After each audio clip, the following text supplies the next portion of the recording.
औज़ु बिल्लाहि मिनश्शैतानिर्रजीम बिस्मिल्लाहिर्रहमानिर्रहीम। अस्सलाम वालेकुम प्यारे बच्चों, आज हम जियोग्राफी का चैप्टर ड्रेनेज पढ़ने जा रहे हैं और ड्रेनेज को समझने से पहले हमें कुछ टर्म्स को समझना होगा, तब जाके हमें पूरा चैप्टर समझ में आएगा। और जो ड्रेनेज है ये ऐसा लफ्ज़ है, ऐसा वर्ड है जो हम आम तौर पर सुनते हैं और हमारे जहन में इसका मतलब सिंपल सा यही समझ में आता है कि ड्रेनेज हम नालियों को बोलते हैं। जो हम अपने गलियों में नालियां बने हुए देखते हैं, इसी को ड्रेनेज कहते हैं। लेकिन बेटा यहाँ ड्रेनेज का मतलब ये नहीं है। यहाँ ड्रेनेज एक अलग सिस्टम है। जो ड्रेनें आप देख रहे हो, जो पिछले 5-8 साल से नरेगा बना रहा है, ये वो ड्रेन नहीं है। ड्रेनेज किस चीज को कहते हैं, पढ़ने से पहले इस लफ्ज को हम समझेंगे, इसका मतलब क्या होता है। ड्रेनेज का मतलब क्या है?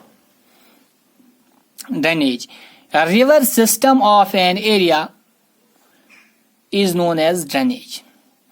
किसी इलाके का रिवर सिस्टम कैसा है, दरियाओं का सिलसिला कैसे है, उसको ड्रेनेज कहते हैं उस इलाके का।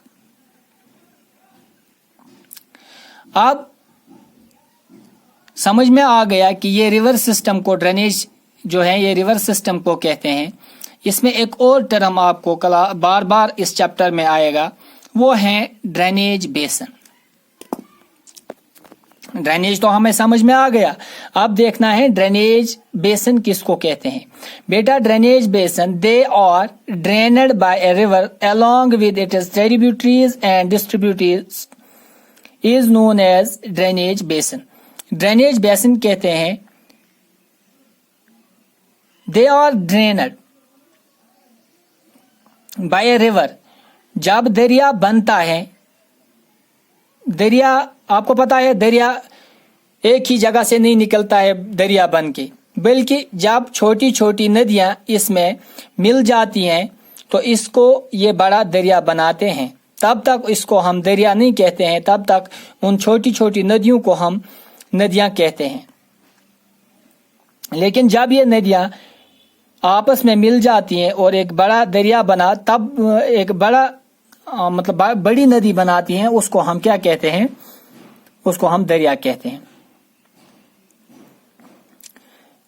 ट्रिब्यूटरीज की जो इसके साथ मिलती है, और डिस्ट्रीब्यूटरीज जब ये फिर भी ये दरिया डिस्ट्रीब्यूट हो जाता है छोटी छोटी नदियों में कहीं कहीं पर, तो उसको हम डिस्ट्रीब्यूटरीज कहते हैं, जो इसको डिस्ट्रीब्यूट करते हैं इस दरिया को। यानी कि ट्रिब्यूटरीज और डिस्ट्रीब्यूटरीज एक रिवर सिस्टम का, उसको क्या कहते हैं, उसको ड्रेनेज बेसन कहते हैं।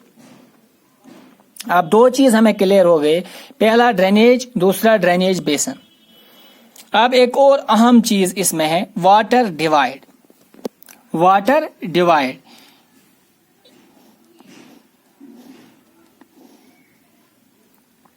when any elevated area such as a mountain or an upland separates the drainage basins, it is known as water divide.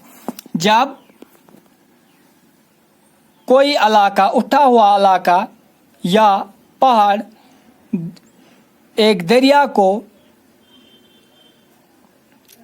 बांटता है, उसको हम वाटर डिवाइड कहते हैं। क्योंकि सिंपली जब इसके माने हम कॉमन सेंस में ले लेंगे, वाटर डिवाइड हो गया पानी को तकसीम करने वाला। जब दरिया बहता है तो अगर इसको रास्ते में कहीं उठी हुई जमीन या पहाड़ मिलती है, तो वहां आपको पता ही है ये दरिया वहां सही सिमत में नहीं जाएगा या पूरा नहीं जाएगा, बल्कि ये बटेगा। और इस बटने को क्या कहते हैं, जो, और इस बांटने वाले को क्या कहते हैं, वाटर डिवाइड। जो चीज इसको बांटती है 2 हिस्सों में या 3 हिस्सों में, उसको कहते हैं वाटर डिवाइड। अब यहां पे आपको क्लियर हो गया कि वाटर डिवाइड किसको कहते हैं। एग्जाम्पल लेते हैं हम। There is a water divide near the lake Mansarovar. Mansarovar lake जो है उसके नजदीक में एक वाटर डिवाइड है। That is why Indus flows in the west and Brahmaputra in the east. इसीलिए जो इंडस और ब्रह्मपुत्र है, वरना ये एक ही पीछे से एक ही बन के आता है। जब इसको बीच में ये अपलैंड मिलती है, वाटर डिवाइड है, यही इसको डिवाइड करती है। और ब्रह्मपुत्र फिर कहाँ जाता है? ईस्ट में।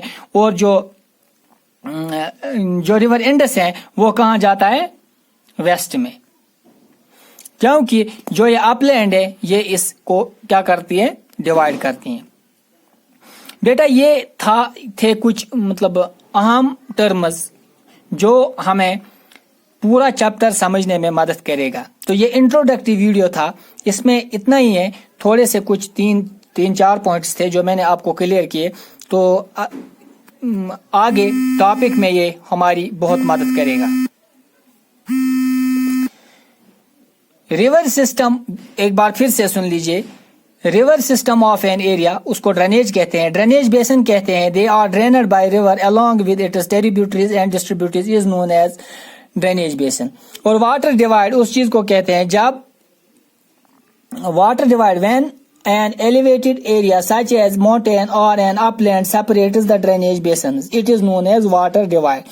Example मैंने बताई थी, there is a drainage basin near Mansarovar lake. Mansarovar lake के नजदीक एक ड्रेनेज बेसन है। यही वजह है वहां पे वेस्ट में बहता है, ये इंडस वेस्ट में बहता है। और जो